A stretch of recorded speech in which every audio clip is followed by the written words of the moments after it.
রাখবেন ট্রেনে করে গুন্ডা যেন না ঢোকে। বাইরে থেকে বাসে করে আর ট্রেনে করে লোক ঢোকাচ্ছে।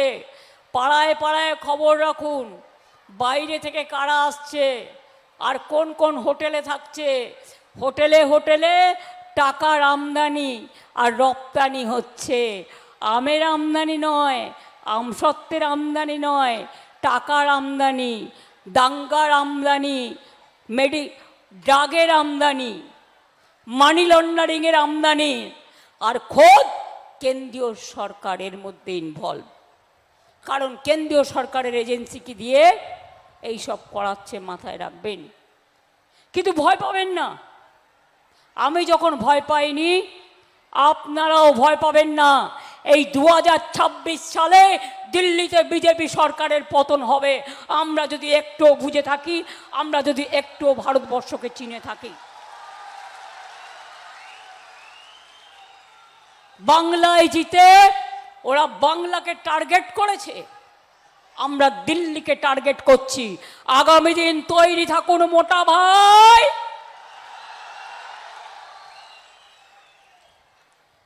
বিনাশকালে বুদ্ধি নাচ করে বাংলায় যা ক্ষতি করছেন, মানুষের জীবন কেড়ে নিচ্ছেন, এর বদলা ধর্মের কল বাতাসে নড়ে।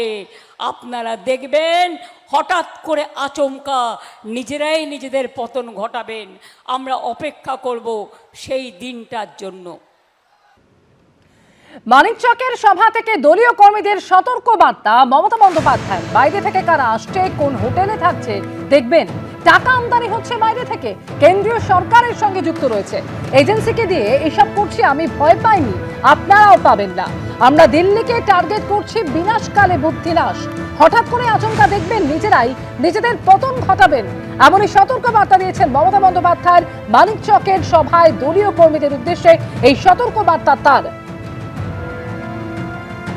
বাইরে থেকে কারা আসছে, কোন হোটেলে থাকছে দেখবেন। টাকা আমদানি হচ্ছে বাইরে থেকে এবং এর সঙ্গে যুক্ত কেন্দ্রীয় সরকার বলে অভিযোগ করেছেন তিনি।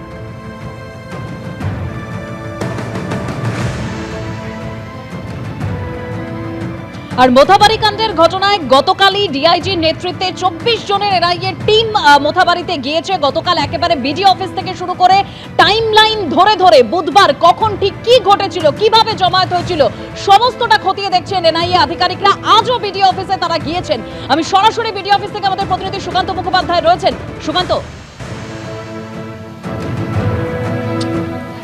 দেখো, জানিয়ে রাখি যে আজকে এনআইএ তদন্তের দ্বিতীয় দিন এবং আজকে সকাল থেকে কিন্তু এনআইএ তদন্তকারীরা প্রথমে বিডি অফিসে যান এবং তারপর তাদের একটি টিম তারা মোথাবাড়ি থানাতে যান এবং আরও একটি টিম ডিভাইড হয়ে ভাগ হয়ে তারা কিন্তু মালদা এসপির অফিসে এসেছে। আমি এই মুহূর্তে মালদা এসপি অফিসে রয়েছে। আমি ঠিক পিছনে যে ছবি এই মুহূর্তে ক্যামেরা শ্যামল জানা দেখাচ্ছেন যে প্রায় 1.5 ঘন্টার ওপরে সুপারিনটেন্ডেন্টের অফিসের এনআইএ আধিকারিকেরা এসেছেন এবং মূলত ঘটনার পর অর্থাৎ বুধবার দিনে দুটো ভাগে ভাগ করে তারা তদন্ত করছেন। এক হচ্ছে ঘটনা কি ঘটেছিল, কীভাবে জমায়েত হয়েছিল, এবং দ্বিতীয়ত হচ্ছে ঘটনা ঘটার সময় এবং ঘটনা ঘটার পরে সেই সময় জেলা পুলিশের কি ভূমিকা ছিল।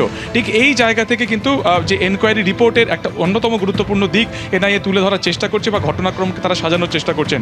আমরা জানি যে এসপির নেতৃত্বে বুধবার দিনকে রাত্রির 11টার কিছু পরে এই 7 জন বিচার বিভাগীয় আধিকারিককে উদ্ধারের জন্য কেন্দ্রীয় বাহিনী নিয়ে অনুপম সিং, যিনি জেলার এসপি, তিনি গিয়েছিলেন এবং তিনি যাওয়ার পরে তাদেরকে বের করে নিয়ে আসার সময় কিন্তু আমলিতলার কাছে তাদের গাড়ি ফের অ্যাটাক্ট হয়। ঠিক এই জায়গা থেকে তদন্তকারীরা বা এনআইএর তরফে তারা যেটা জানার চেষ্টা করছেন যে পুলিশের কাছে এই জমায়েতের খবর কখন এসেছিল, সেই জমায়েতের খবর পাওয়ার পরে কি অ্যাকশন নেওয়া হয়েছিল এবং কেনই বা বিকেল 5টার সময় যখন এই আধিকারিকদেরকে আটকানো হলো তারপরে এতটা সময় প্রায় 6 ঘন্টা পেরিয়ে গিয়ে 11টা নাগাদ কেন কেন্দ্রীয় বাহিনী নিয়ে এসপি গিয়েছিলেন ঘটনাস্থলে, অর্থাৎ এই মাঝখানের সময়টাতে কেন ডিলে হয়েছিল বা বিলম্ব হয়েছিল, সেই যে লুজ পয়েন্ট রয়েছে সেটাকে তারা জোড়ার চেষ্টা করছেন। আমরা জানি যে ইলেকশন কমিশনের তরফে দুটি বিষয়তে জোর দেওয়া হয়েছে, এক এনকোয়ারি এবং দ্বিতীয় হচ্ছে ইনভেস্টিগেশন।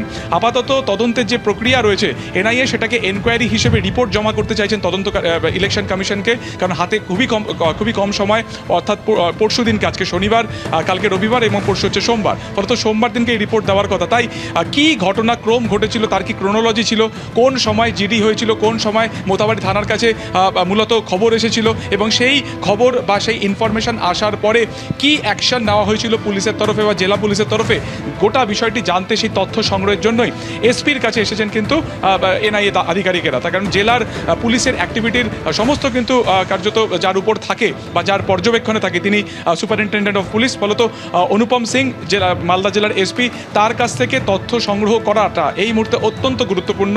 তাই একদিকে যেমন মোথাবাড়ি থানাতে ইনভেস্টিগেশনের কাজ বা এনকোয়ারি কাজ ছাড়ছেন এনআইএ আধিকারিকেরা, একটি টিম এই মুহূর্তে বিডি অফিসে আছে, এবং তৃতীয় যে লোকেশনে আমরা এই মুহূর্তে রয়েছি মালদা জেলার এসপির অফিস, অনুপম সিং তার যে অফিস রয়েছে সেই অফিসে কিন্তু এই মুহূর্তে এনআইএ আধিকারিকেরা রয়েছেন, এবং যেটা তোমাকে বললাম প্রায় 1.5 ঘন্টারও বেশি সময় তারা তার কাছ থেকে তথ্য সংগ্রহ করছেন, এবং এগুলো সমস্ত কিছুই তারা লিপিবদ্ধ করছেন তাদের এনকোয়ারি রিপোর্টে, এবং যা সাবমিট করা হবে আগামী সোমবার 6 এপ্রিল।